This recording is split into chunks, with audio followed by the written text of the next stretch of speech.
We are 10 years into the biggest hoax in human history. The threat of terrorism. It is an irrational fear. It is a psychological compulsion that's been engineered into people. Either you are with us or you are with the terrorists. Global terrorism. Terrorism. Terrorism. Terrorism. Evil terrorists.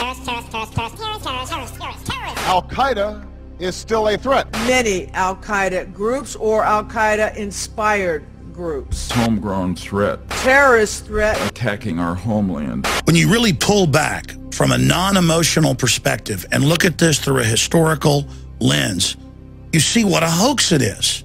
The only thing we have to fear is fear itself. Nameless, unreasoning, unjustified terror. It is absurd. It is ridiculous that the land of the free, home of the brave, is gripped in abject fear, groveling and begging for the government to take our rights, launch wars, engage in secret arrest. Trillions of dollars have been spent in the last decade on anti-terrorism. Our entire society is converting to a domestic police state, drones in the skies, TSA sticking their hands down your pants, putting you in ionizing radiation chambers, the naked body scanners. But the system knows that it's a fraud. The system itself is actually engaging in terrorism. The truth is, government and its corporate whore media is using this hyped up threat to actually terrorize the population into giving up our basic liberties. And let's not forget that the former head of Homeland Security, Tom Ridge, a few years ago, even wrote a book admitting that they would issue terror alerts for political gain. Let's read the UN's own definition of terror that is very similar to the FBI's. Criminal acts intended or calculated to provoke a state of terror in the general public. There it is, hidden in plain view.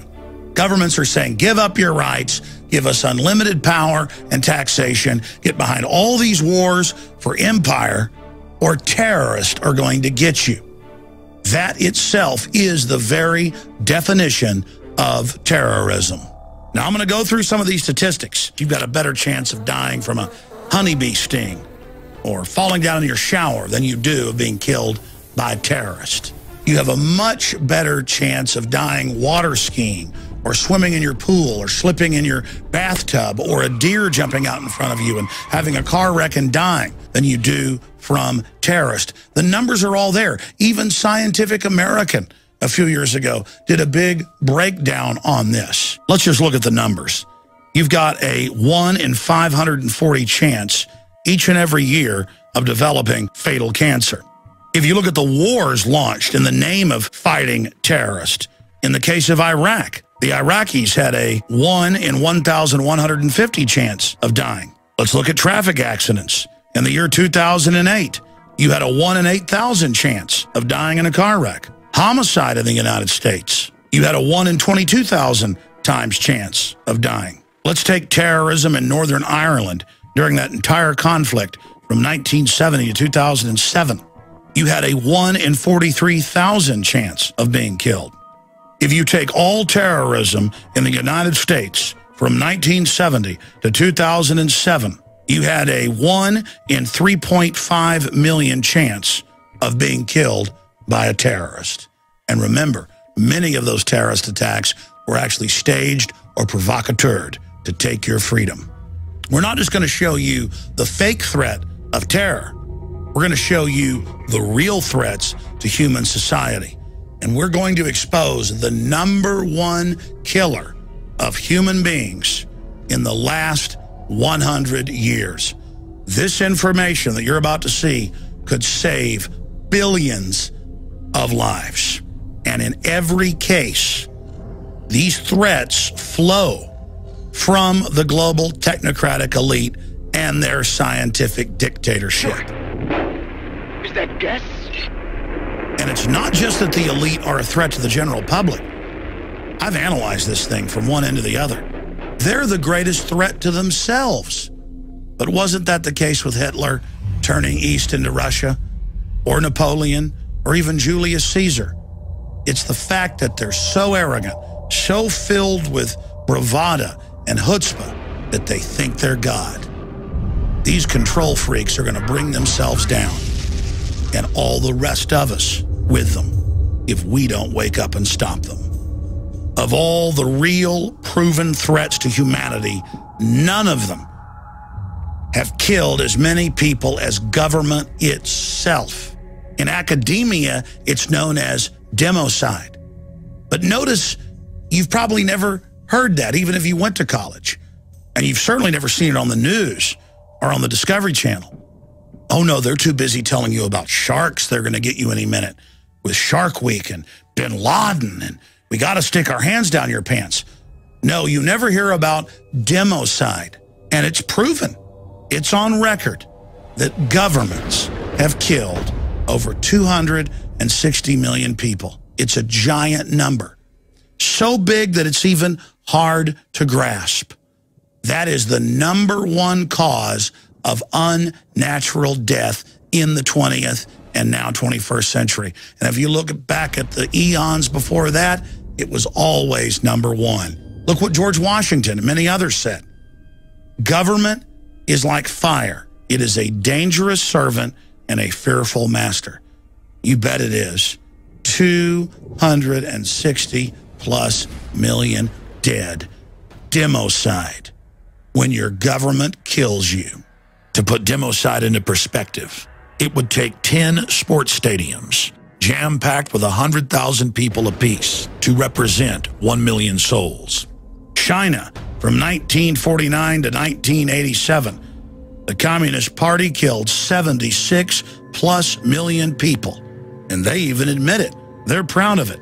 The USSR, from 1917 to 1987, killed over 61 million people. Combined Western colonialism killed over 50 million people. Germany, under Hitler, from 1933 to 1945, killed more than 20 million people total, including their own population. Japan, during its imperial orgy, from 1936 to 1945, killed 5+ million people. Before Mao even got into power, from 1923 to 1948, they killed right around 3.5 million. And good old Pol Pot in Cambodia, funded by the U.S. government and Zbigniew Brzezinski, from 1975 to 1979, killed around 30% of his population, 2 million. Turkey, during their genocide of the Armenians, 1.8 million. Vietnam, 1.67 million. Poland, 1.585 million. Pakistan, 1.5+ million. Yugoslavia under Tito, 1,072,000. And the mega murder just continues. North Korea, 1.663 million. Mexico, 1,417,000. Russia, before the communists even got in, killed over 1 million. And it just goes on and on and on. For a whopping conservative total of 262 million. Governments winning the war against humanity. And let me just be clear. That's governments killing unarmed civilians. That doesn't even count military casualties. If you add those in, it's well over 350 million. So democide, or death by government, is the #1 threat because it's already been carried out many, many times. And governments all over the world are engaging in mass murder right now. And our own government, under the National Defense Authorization Act, is openly stating that they will kill U.S. citizens, secretly arrest U.S. citizens, and have us disappear into secret prisons and black holes. So the gauntlet has been thrown down in front of us. You've seen how governments have overtly killed their populations. By the sword, by the gun, by starvation. But what about covert forms of genocide? We're now going to look at that area. And then I'll get into the mad scientist activity of the global rulers who are trying to basically become God. Throughout history, there have been two major movements. Those that are promoting and pushing for human liberty and for empowering humanity, and those that seek to dominate and control it. Now, a pseudoscience developed around 1850 in the United Kingdom called eugenics. And the spin-off of that, of course, was the Nazis and their race purification program. But eugenics was funded by the British royal family and was basically just a regurgitation of what royalty had already believed for thousands of years, that they were divine, that they had a divine right of kings, and that they had a right to enslave, dominate, and kill populations. Now, as liberty grew worldwide, governments began to develop covert means to control populations and to exterminate them. And that's what many famous eugenicists, including Nobel Prize winners, have written about and talked about, like Bertrand Russell. Diet, injections, and injunctions will combine from a very early age to produce the sort of character and the sort of beliefs that the authorities consider desirable. And any serious criticism of the powers that be will become psychologically impossible. Bertrand Russell.